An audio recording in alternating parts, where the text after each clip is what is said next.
kapuso, sobrang saya ng Pinoy MD, no? On and off cam. Alam naman ho natin na talaga magkakaibigan kami dito sa mga co-host ko, mga doktor. But more than that, I think yung fulfillment, di ba? Na makasama ang aking mga Pinoy MD pagdating sa mga medical missions. Yes. Ang dami hong mga buntis na napaanak ni Dr. Q.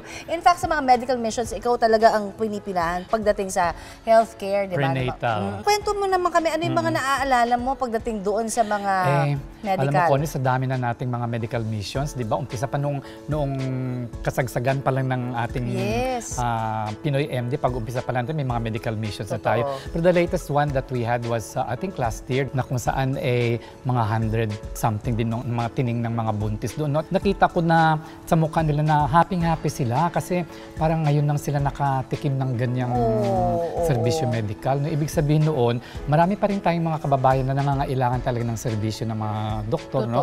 O ng medical services, at saka marami din sa kanila ang hindi talaga nakakapag-access ng ganyan mga serbisyo. Alam mo, Doc, parati nang na-encounter natin tuwing nagbe-medical mission, yung may mga lalapit sa atin at ang sinasabi nila, parati sila nanonood ng Pinoy MD dahil marami silang natututunan. Yes. At dito sa ating programa, ang nagiging daan, minsan ito na lang daw ang kanilang paraan para magpakonsulta, diba? Kaya talagang pag nagpupunta tayo, dumadayo tayo sa kanila, malaking bagay talaga.